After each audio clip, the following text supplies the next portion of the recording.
ಕುಸುಬೆ ಬೆಳೆಯಲು ರೈತರಿಗೆ ಶಾಸಕ ಅರವಿಂದ್ ಬೆಲ್ಲದ್ ಕರೆ. ಇಂಡಿಪೆಂಡೆಂಟ್ ಸಂಗ್ರಾಮ್ ನ್ಯೂಸ್ಗೆ ಸ್ವಾಗತ. ನಾನು ಎಂಎಂ ನದಾಫ್. ಹಿಂಗಾರು ಕುಸುಬೆ ಬೆಳೆಯಲು ರೈತರು ಮುಂದಾಗಬೇಕು. ಕುಸುಬೆ ಎಣ್ಣೆಯ ಒಳ್ಳೆಯ ಎಣ್ಣೆಯನ್ನು ಅಂದಿನ ಕಾಲದಲ್ಲಿ ಹೆಚ್ಚು ಬಳಸುತ್ತಿದ್ದರು ಎಂದು ಜನಪ್ರಿಯ ಶಾಸಕ ಅರವಿಂದ್ ಬೆಲ್ಲದ್ ರವರು ಹೇಳಿದರು. ಅವರು ಕೃಷಿ ವಿಶ್ವವಿದ್ಯಾಲಯ ಮತ್ತು ಫಾರ್ಮರ್ ಪ್ರೊಡ್ಯೂಸರ್ ಕಂಪನಿ ಲಿಮಿಟೆಡ್ ಜಿರ್ಗಿವಾಡ್ ಇವರ ಸಹಯೋಗದೊಂದಿಗೆ ಕುಸುಬೆ ಬೆಳೆ ಉತ್ಪಾದನೆ, ಮೌಲ್ಯವರ್ಧನೆ ಹಾಗೂ ಮಾರುಕಟ್ಟೆ ವಿಚಾರಗೋಷ್ಠಿಯನ್ನು ಉದ್ದೇಶಿಸಿ ಮಾತನಾಡಿದರು. ಈ ಸಂದರ್ಭದಲ್ಲಿ ರಾಷ್ಟ್ರೀಯ ಕಿಸಾನ್ ಮೋರ್ಚಾದ ಸದಸ್ಯರಾದ ಶಶಿಮೌಳಿ ಕುಲಕರ್ಣಿ, YN ಪಾಟೀಲ್, ಬಸವರಾಜ್ ಕುಂದಗೋಳಮಠ್, ಡಾಕ್ಟರ್ ಸುನಿಲ್ ಹಳಕಟ್ಟಿ, ಪ್ರಭಾಕರ್ ದೇಶಪಾಂಡೆ, ರೈತ ಮೋರ್ಚಾ ಅಧ್ಯಕ್ಷರಾದ ರಾಘವೇಂದ್ರ ಪಾಟೀಲ್, ಅಜ್ಜಪ್ಪ ಬೆಹಟ್ಟಿ, ಮಹಾದೇವ್ ದಂಡಿನ್, ವಿದ್ಯಾ VM ಉಪಸ್ಥಿತರಿದ್ದರು. ನಿರೂಪಣೆಯನ್ನ ಡಾಕ್ಟರ್ ಸುರೇಖಾ ಸಂಕನಗೌಡರವರು ಮಾಡಿದರು. ಈ ಕಾರ್ಯಕ್ರಮದಲ್ಲಿ ನೂರಾರು ರೈತರು ಭಾಗವಹಿಸಿದ್ದರು.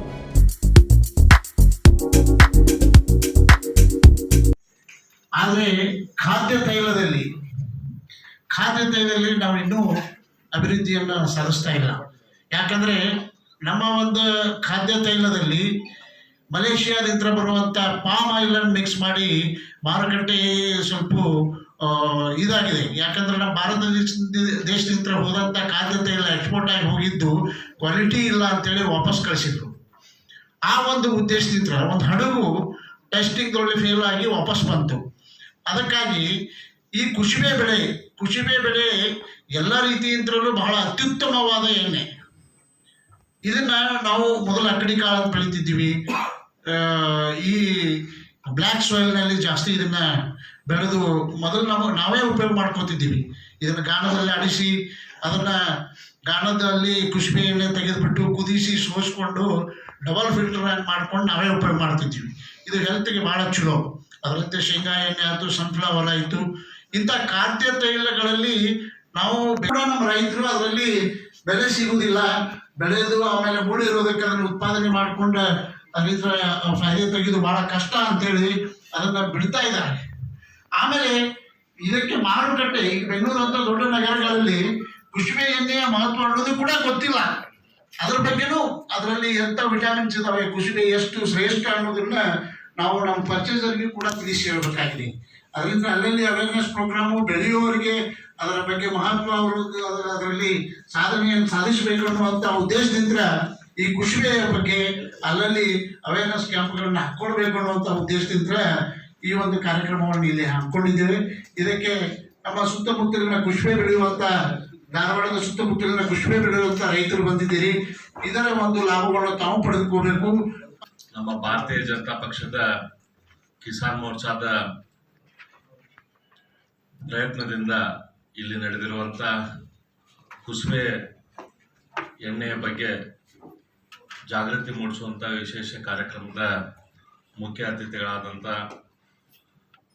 ಕೃಷಿ ಕಾಲೇಜಿನ ಮಾಜಿ ಸದಸ್ಯರು, ನಮ್ಮ ಭಾರತೀಯ ಜನತಾ ಪಕ್ಷದ ಕೃಷಿ ಮೋರ್ಚಾದ ರಾಷ್ಟ್ರೀಯ ಕಿಸಾನ್ ಮೋರ್ಚಾದ ಕಾರ್ಯಕಾರಿಣಿ ಸದಸ್ಯರಾದ ಶ್ರೀ ಶಶಿಮೌಳಿ ಕುಲಕರ್ಣಿ ಅವರೇ, ಇನ್ನೊಬ್ಬ ನಮ್ಮ ಮಿತ್ರರು ಧಾರವಾಡ ಜಿಲ್ಲಾ ಭಾರತೀಯ ಜನತಾ ಪಕ್ಷದ ಅಧ್ಯಕ್ಷರಾದ ಶ್ರೀ ಬಸವರಾಜ್ ಕುಂದಗೋಳಮಠ್ ಅವರೇ, ಈ ಕಾರ್ಯಕ್ರಮಕ್ಕೆ ವಿಶೇಷವಾಗಿ ಬೆಂಗಳೂರಿನಿಂದ ಬಂದು ಈ ಕಾರ್ಯಕ್ರಮ ನಡಿಬೇಕಂತ ಅತ್ಯಂತ ಪ್ರಯತ್ನ ಮಾಡಿದಂಥ ಶ್ರೀಮತಿ ವಿದ್ಯಾ VM ಅವರೇ, ಶ್ರೀ YN ಪಾಟೀಲ್ ಅವರೇ, ಶ್ರೀ ರಾಘವೇಂದ್ರ ಪಾಟೀಲ್ ಅವರೇ, ಶ್ರೀ ಪ್ರಭಾಕರ್ ಅವರೇ, ಹಾಗೂ ಇಲ್ಲಿರುವಂಥ ಎಲ್ಲ ನಮ್ಮ ಧಾರವಾಡ ಜಿಲ್ಲೆಯ ರೈತ ಮಿತ್ರರೇ, ನಮ್ಮ ಪಕ್ಷದ ಹಿರಿಯರೇ, ಯುವ ಮಿತ್ರರೇ,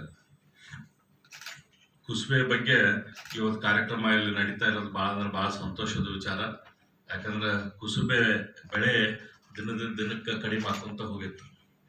ನನಗೆ ತಿಳಿದ ಮಟ್ಟಿಗೆ ಅದು ಕುಸುಬೆ ಬಿಡಿಸೋದು ಅಂದ್ರೆ ಮುಂಜಾನೆ 4ಕ್ಕೆ ಹೋಗ್ಬೇಕ್ರಿ, 4ಕ್ಕೆ ಬಿಡ್ಸಕ್ಕೆ ಯಾರು ಸಿಗೋದಿಲ್ಲ ಅನ್ನೋದಕ್ಕೆ ಅದ ಒಂದು ನಾನು ಮೊದಲ ವ್ಯಾಪಾರದಾಗಿದ್ದಾಗ ಟ್ರ್ಯಾಕ್ಟರ್ದಾಗ ಮಾರ್ಕೊಂತ ನಾವು ಹೋಗ್ಬೇಕಾದ್ರೆ ಅವಾಗ ಎಲ್ಲರೂ ಹೇಳ್ತಿದ್ರಿ, ಇಲ್ರಿ ಕುಸುಬೆ ಬಿಡಿಸೋರು ಸಿಗಂಗಿಲ್ಲ ಅಂತ. ಹಾಗಾಗಿ ಕುಸುಬೆ ಬೆಳೆ ದಿನಕ್ಕೆ ಕಡಿಮೆ ಹಾಕೊಂತ ಹೋಗಿತ್ತು. ಆದ್ರೆ ನಮ್ಗೆಲ್ಲರಿಗೂ ಗೊತ್ತೈತೆ, ರೊಟ್ಟಿ ಖಾರ ರುಚಿ ಆಗ್ಬೇಕಂತಂದ್ರೆ ಕುಸುಬೆ ಎಣ್ಣೆ ಥರ ರುಚಿ. ಅದರಷ್ಟು ರುಚಿ ತುಪ್ಪಕ್ಕೂ ಸತ್ಯ ಇರೋದಿಲ್ಲ, ಅಷ್ಟು ರುಚಿ ಕುಸುಬೆ ಎಣ್ಣೆಯೊಳಗೆ ಇರ್ತದೆ. ಇವತ್ತು ನಮ್ಮ ದೇಶದಾಗ ಎಣ್ಣೆ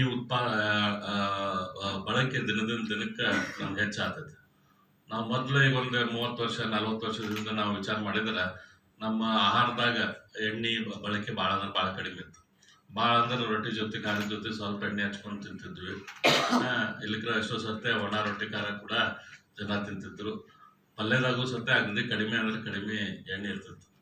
ಅದು ಎಣ್ಣೆ ಏನೇ ಇದ್ರು ಅಲ್ಲೇ ನಮ್ಮ ಊರಾಯನ ಗಾಡಿಗಾರರಿಂದ ತೊಗೊಂಬಂದಂಥ ಎಣ್ಣೆ ಇರ್ತಿತ್ತು. ಆದ್ರೆ ಅದಾದ್ಮೇಲೆ ನಾವು ನೋಡ್ತಾ ಅದು ರಿಫೈನ್ಡ್ ಎಣ್ಣೆ ಅಂತೇಳಿ ನಾವು ಕೇಳಿದ್ದೀವಿ. ನಮ್ಮ ಎಣ್ಣೆ ಬರೋಲ್ಲ, ರಿಫೈನ್ಡ್ ಎಣ್ಣೆ ತೊಗೋಬೇಕು, ರಿಫೈನ್ಡ್ ಎಣ್ಣೆ ತೊಗೊಂಡ್ರೆ ನಮ್ಮ ಕೊಲೆಸ್ಟ್ರಾಲ್ ಆಗೋದಿಲ್ಲ, ಹಂಗೆ ಹಿಂಗೆ ಅಂತೇಳಿ. ಆದ್ರೆ ನಮ್ಮ ದೇಶದಾಗ ಅದು ರಿಫೈನ್ಡ್ ಎಣ್ಣೆ ಬಂದು ಒಂದು 30-35 ವರ್ಷ ಆದ್ಮೇಲೆ ನಮ್ಗೆಲ್ಲರಿಗೂ ಗೊತ್ತಾಗ್ತದೆ ರಿಫೈನ್ಡ್ ಎಣ್ಣೆನದ ಕೆಟ್ಟ ಎಣ್ಣೆ ಅಂತ. ವಿಷದ ಎಣ್ಣೆ ಅಂತಂದ್ರೆ ರಿಫೈನ್ಡ್ ಎಣ್ಣೆ. ಈಗಿಲ್ಲ, ಮತ್ತೀಗ ನಮ್ಗೆ ಆನಂದ ಎಣ್ಣೆ ತೊಗೋಬೇಕು, ಶುದ್ಧ ಎಣ್ಣೆ ತೊಗೋಬೇಕು ಅಂತ ಹೇಳಿ. ಹಂಗಾಗಿ ನಮ್ಮ ಮನೆಯವರು ಸತೆ ಮನ್ಯಾಗ ಒಂದು ಸಣ್ಣ ಗಾಣ ತೊಗೊಂಡ್ ಬಿಟ್ಟಾರ. ಮನ್ಯಾಗ ಅಲ್ಲೇ ಹಾಕೋದು, ಅಲ್ಲೇ ಎಣ್ಣೆ ತೆಗೆಯೋದು. ಯಾಕಂದ್ರೆ ಹೊರಗೆ ಐತಲ್ಲ ಕುಸುಬೆ ಎಷ್ಟು ಹೆಂಗ್ ಕೆಜಿ 310 ರೂಪಾಯಿ ಕೆಜಿ ಇದ್ರೆ ನಾವು ಕುಸುಬೆ ಎಣ್ಣೆ ತೊಗೊಳಕ್ ಹೋದ್ರೆ ನನ್ನ ಸ್ಮಟಿ 200 ರೂಪಾಯಿ ಕೊಡ್ತಾರ. ಅದ್ ಹೆಂಗ್ ಕೊಡ್ತಾರ ಗೊತ್ತಿಲ್ಲ. ಶೇಂಗಾಕ್ಕಿಂತ ಶೇಂಗಾ ಎಣ್ಣೆ ಕಡಿಮೆ ರೇಟ್. ಅಂದ್ರೆ ಎಷ್ಟು ಮಿಕ್ಸಿಂಗ್ ಆಕೈತಿ ಅಂತ ಹೊರಗೆ ಎಷ್ಟು ಮಿಕ್ಸಿಂಗ್ ಆಕೈತಿ ಅಂತ ಹೇಳಿ ನಮ್ಗೆ ಗೊತ್ತಾಗ್ತದೆ. ಅದೆಲ್ಲದ್ರ ಜೊತೆ ಇವತ್ತು ನಮ್ಮ ದೇಶ ಕೂಡ ಭಾಳ ದೊಡ್ಡ ಒಂದು ಚಾಲೆಂಜ್ ಅನ್ನು ಎದುರಿಸಾತೈತಿ. ನಮ್ಮ ದೇಶದಾಗ ಅತ್ಯಂತ ಹೆಚ್ಚು ನಾವು ಇಂಪೋರ್ಟ್ ಮಾಡ್ಕೊಳ್ಳೋದು ಅಂತಂದ್ರೆ ಪೆಟ್ರೋಲು, ಡೀಸೆಲ್. ಅದ್ರ ನಂತರ ನಾವು ಅಗದಿ ಹೆಚ್ಚು ನಾವು ಇಂಪೋರ್ಟ್ ಮಾಡ್ಕೊಳ್ಳೋದು ಅಂತಂದ್ರೆ ನಮ್ಮ ದೇಶದಾಗ ಎಲ್ಲ ಆರ್ಮ್ಸ್ ಅಂಡ್ ಅಮ್ಯುನಿಷನ್, ಅಂದ್ರೆ ಯುದ್ಧ ಮಾಡಕ್ಕೆ ಏನು ಸಾಮಾನುಗಳು ಬೇಕಾಗಿರ್ತಾವ ಅದನ್ನು. ಅದ್ರ ನಂತರ ಅತ್ಯಂತ ಹೆಚ್ಚು ನಾವು ಇಂಪೋರ್ಟ್ ಮಾಡ್ಕೊಳ್ಳೋದು ಅಂತಂದ್ರೆ ಎಲೆಕ್ಟ್ರಾನಿಕ್ ಸಾಮಾನು, ಚಿಪ್ಪು ಗಿಪ್ಪು ಎಲ್ಲ. ಇವತ್ತು ಫೋನ್ ಅದು ನಾವು ಮ್ಯಾನುಫ್ಯಾಕ್ಚರಿಂಗ್ ಮಾಡಾಕ್ತೇವೆ, ಆದ್ರೆ ಅದ್ರ ಮೇಲಿಂದ LED ಸ್ಕ್ರೀನ್ ಇರಲಿ, ಅದಕ್ಕೆ ಬೇಕಾದಂಥ ಚಿಪ್ ಇರಲಿ, ಅವನ್ನೆಲ್ಲ ಇನ್ನೂ ಹೊರಗಿಂದ ತೊಗೊಂತೇವೆ. ಅದ್ರ ನಂತರ ಅತ್ಯಂತ ದೊಡ್ಡ ನಮ್ಮ ದೇಶದ ಹೊರಗಿಂದ ತರಿಸ್ಕೊಳ್ಳೋದು ಅಂತಂದ್ರೆ ಇವತ್ತು ಎಣ್ಣೆ. ಇವತ್ತು ಪಾಮ್ ಆಯಿಲ್ ಆಗಲಿ, ಸನ್ಫ್ಲವರ್ ಆಗಲಿ, ಇದನ್ನೆಲ್ಲ ನಾವು ಬೇರೆ ದೇಶದಿಂದ ತೊಗೊತೇವೆ. ಮಲೇಷ್ಯಾದಿಂದ, ಇಂಡೋನೇಷ್ಯಾದಿಂದ, ಅರ್ಜೆಂಟೀನಾದಿಂದ, ಬೇರೆ ಬೇರೆ ದೇಶಗಳಿಂದ ನಾವು ಇವತ್ತು ಬೇರೆ ಬೇರೆ ರೀತಿಯ ಎಣ್ಣೆ ತೊಗೊತೇವೆ. ಇಲ್ಲೇ ಒಂದು ಕಡೆ ನಮ್ಮ ರೈತರು ಬೆಳೆದಿದ್ದಂಥ ಬೆಳೆಗೆ ಕರೆಕ್ಟ್ ದುಡ್ಡು ಸಿಗೋದಿಲ್ಲ ಅಂತ ನಾವು ಇಲ್ಲಿ ಹೋರಾಟ ಮಾಡ್ತೀವಿ. ಇನ್ನೊಂದು ಕಡೆ ಬೇರೆ ದೇಶಗಳಿಗೆ ಕೋಟ್ಯಾಂತರ ಸಾವಿರಾರು ಕೋಟಿ ರೂಪಾಯಿ ದುಡ್ಡನ್ನು ನಾವು ಅಲ್ಲಿಗೆ ಕಳಿಸ್ತಾ ಇದ್ದೇವೆ. ಹಾಗಾಗಿ ಇದನ್ನ ಬದಲಾವಣೆ ಮಾಡಬೇಕು. ನಮ್ಮ ದೇಶದಲ್ಲಿ ಬೇಕಾಗಿರುವಂಥ ಎಣ್ಣೆ ನಮ್ಮ ದೇಶದಾಗ ಉತ್ಪಾದನೆ ಮಾಡ್ಬೇಕಂತೇಳಿ ಸರ್ಕಾರ ಭಾಳ ಸ್ಟೆಪ್ಸ್ ತಗೊಳಕ್ ಶುರು ಮಾಡೈತಿ. ಆದರೆ ಇದು ಕೇಂದ್ರ ಸರ್ಕಾರ ಮತ್ತು ರಾಜ್ಯ ಸರ್ಕಾರ ಎರಡೂ ಕೂಡಿ ಮಾಡ್ತಿರುವಂಥ ಕೆಲಸ. ಇಲ್ಲೇ ಒಂದು ಸ್ವಲ್ಪ ಇನ್ನೂ ರಿಫೈನ್ಮೆಂಟ್ ಚೇಂಜಸ್ ಅದು ಆಗ್ಬೇಕಾಯ್ತು. ಯಾಕಂದ್ರೆ ಏನು ನಾವು ಸಪೋರ್ಟ್ ಎಣ್ಣೆ ಬೆಳೆಯೋರಿಗೆ ಕೊಡ್ತೇವೆ ಅಂತೇಳಿ ಸರ್ಕಾರ ಘೋಷಿಸ್ತೈತಿ ಕೇಂದ್ರ ಸರ್ಕಾರ.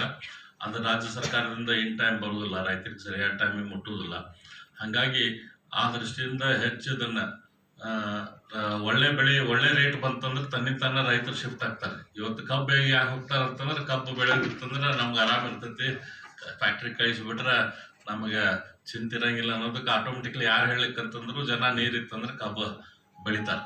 ಅದೇ ರೀತಿ ನಾವು ಒಳ್ಳೆ ರೀತಿಯಿಂದ ಇದಕ್ಕೆ ರೇಟ್ ಸಿಗಾಕತ್ತಂದ್ರೆ, ಮಾರ್ಕೆಟ್ ಸಿಗಾಕತ್ತಂದ್ರೆ ಕುಸುಬಿ ಆಗಲಿ ಅಥವಾ ಬೇರೆ ಯಾವುದೇ ಎಣ್ಣೆ ಆಗಲಿ ನಮ್ಮ ದೇಶದಲ್ಲಿ ನಮ್ಮಲ್ಲಿ ನಾವು ಬೆಳೆಸಾಕ ಅನುಕೂಲ ಆಕೈತಿ. ಅದ್ರ ಜೊತೆ ಈಗ ಹಾರ್ವೆಸ್ಟರ್ಗಳು ಬಂದಾವ. ಮೊದಲೆಲ್ಲ ಹಾರ್ವೆಸ್ಟರ್ಗಳು ಇದ್ದಿದ್ದಿಲ್ಲ, ಎಲ್ಲ ಆಳುಗಳ ಮೇಲೆ ಡಿಪೆಂಡ್ ಇರ್ತಿತ್ತು.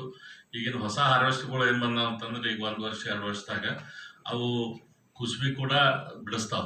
ಒಳ್ಳೆ ರೀತಿಯಿಂದ ಕುಸುಬಿ ಬೀಜ ನುಕ್ಸಾನ್ ಆಗದಂಗೆ, ಬೆಳೆಗೆ ನುಕ್ಸಾನ್ ಆಗದಂಗೆ ಬಿಡಿಸುವಂಥ ಟೆಕ್ನಾಲಜಿ ಇವತ್ತು ಬಂದೈತಿ. ಹಾಗಾಗಿ ಈಗ ಕುಸುಬಿ ಬೆಳೆದ್ರೆ ಬಿಡಿಸೋದು ಕೂಡ ಅಂಥ ದೊಡ್ಡ ತ್ರಾಸಿಲ್ಲ. ಈಗ ನಾವು ಹಾರ್ವೆಸ್ಟರ್ ಮೂಲಕ ಕುಸುಬಿ ಕೂಡ ನಾವು ಬಿಡಿಸುವಂಥ ಕೆಲಸ ಆಗ್ತೈತಿ. ಈ ಸಂದರ್ಭದಲ್ಲಿ ನಮ್ಮ ಪ್ರಭಾಕರ್ ಅವರಾಗಲಿ, ಶ್ರೀಮತಿ ವಿದ್ಯಾ ಅವರಾಗಲಿ, ನಮ್ಮ ಶಶಿ ಆಗಲಿ, ಇವರೆಲ್ಲರೂ ಕೂಡಿ ನಮ್ಮ ಈ ಭಾಗದಲ್ಲಿ ಮೂಲತಃ ಕುಸುಬಿ ಬೆಳೀತಿದ್ದಂಥ ಏರಿಯಾ ನಮ್ದು ಇದೆಲ್ಲ. ಈ ಭಾಗದಲ್ಲಿ ಕುಸುಬಿ ಎಣ್ಣೆ ಹೆಚ್ಚು ಉತ್ಪಾದನೆ ಆಗಬೇಕು, ಹೆಚ್ಚು ಜನ ಬೆಳಿಬೇಕು.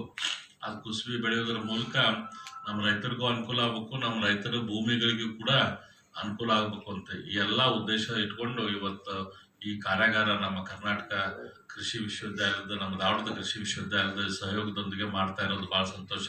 ಅದಕ್ಕೆ ನೀವೆಲ್ಲರೂ ನಿಮ್ಮ ಟೈಮ್ ತೆಗೆದು ಇದರಲ್ಲಿ ಬಂದು ಭಾಗವಹಿಸ್ತೀರಿ. ಇಲ್ಲಿ ಸಾಕಷ್ಟು ಜನ ರೈತರು ಓದಿರಿ, ಅದನ್ನ ರೈತರ ನಾಯಕರು ಕೂಡ ಅದಿರಿ. ನಿಮ್ಮ ಇನ್ಫ್ಲೂಯೆನ್ಸ್ ಭಾಳ ಇರ್ತೈತಿ ಎಲ್ಲ ನಿಮ್ಮ ರೈತರ ಮಿತ್ರರ ಮೇಲೆ. ಹಾಗಾಗಿ ಇಲ್ಲಿ ಕಾರ್ಯಾಗಾರದಲ್ಲಿ ತಿಳಿದಂಥ ವಿಷಯ ಮತ್ತು ನಿಮ್ಮ ಊರಾಗ ನಿಮ್ಮ ಮಿತ್ರರ ನಡುವೆ ನಿಮ್ಮ ಬಳಗದಾಗ ಇದ್ರ ಬಗ್ಗೆ ನೀವು ಡಿಸ್ಕಷನ್ ಮಾಡಿ ಎಣ್ಣೆಗೆ ಅಥವಾ ನಾವು ಈ ಅಡ್ವರ್ಟೈಸ್ ಮಾರುಕಟ್ಟೆ ಗಿಮಿಕ್ಕಿಗೆ ಮಾರು ಹೋಗಿ ನಮ್ಮತನವನ್ನ ಪೌಷ್ಟಿಕತೆಯಿಂದ ವಂಚಿತರಾಗಿ ಈಗ ಜನರಲ್ಲಿ ತಿಳುವಳಿಕೆ ಹೆಚ್ಚಾಗಿ ಸಾಂಪ್ರದಾಯಿಕ ಪದ್ಧತಿಗೆ ಮರಳುತ್ತಿದ್ದಾರೆ. ಈ ನಿಟ್ಟಿನಲ್ಲಿ ಕುಸುಬೆ ಬೆಳೆ ಪ್ರಾಮುಖ್ಯತೆ, ಅದರ ಮೌಲ್ಯವರ್ಧನೆ, ಮಾರುಕಟ್ಟೆಗೆ ನಿರ್ದಿಷ್ಟ ಬೆಲೆಗೆ ಒತ್ತು ಕೊಟ್ಟು ಹೊಸ ತಾಂತ್ರಿಕತೆಯನ್ನು ಅಳವಡಿಸಿಕೊಳ್ಳಲು ಕರೆಯಿತ್ತ ಇಂದಿನ ಕಾರ್ಯಕ್ರಮದ ಮುಖ್ಯ ಅತಿಥಿಗಳಾದ ಶ್ರೀಯುತ ಅರವಿಂದ್ ಬೆಲ್ಲದ್ ಇವರಿಗೆ ತಮ್ಮೆಲ್ಲರ ಪರವಾಗಿ ಹೃತ್ಪೂರ್ವಕ ಧನ್ಯವಾದಗಳು. ನಂತರ ಚರ್ಚಾಗೋಷ್ಠಿ ಮುಂದುವರಿಯುತ್ತದೆ. ಈಗ ಈ ಮುಖ್ಯ ಅತಿಥಿಗಳಿಗೆ ಸನ್ಮಾನ ಮಾಡಬೇಕು ಅಂತ ಎಲ್ಲ ರಿಕ್ವೆಸ್ಟ್ ಮಾಡ್ಕೊಳ್ತಾ ಇದ್ದಾರೆ. ಅದಕ್ಕೆ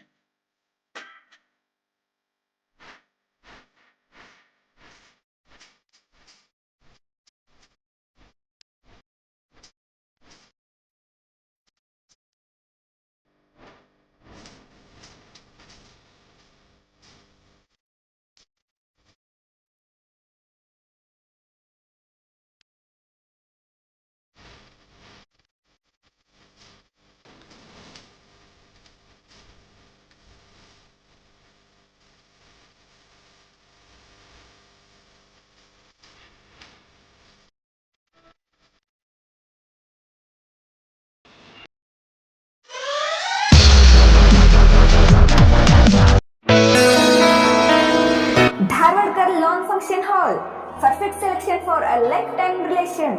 Dharwadkar Lawn Hall, good and beautiful hall.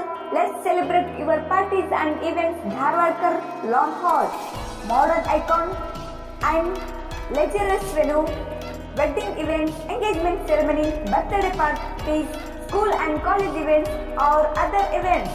Enjoyable atmosphere with high-tech security, parking available, memorable most visit Dharwadkar Lawn Hall near Patrapajja Mata, Yadwad Road, Dharwad. Contact 944-8359-741, 988-6391-733.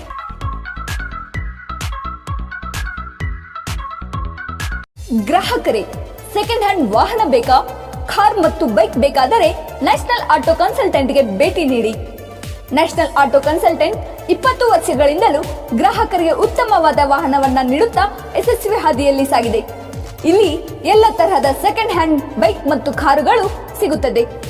ವಿಶೇಷವೇನೆಂದರೆ loan ಮೂಲಕವೂ ವಾಹನ ಖರೀದಿ ಮಾಡಬಹುದು. ಪ್ರತಿ ಭಾನುವಾರ ಮೇಳ ಇರುತ್ತದೆ.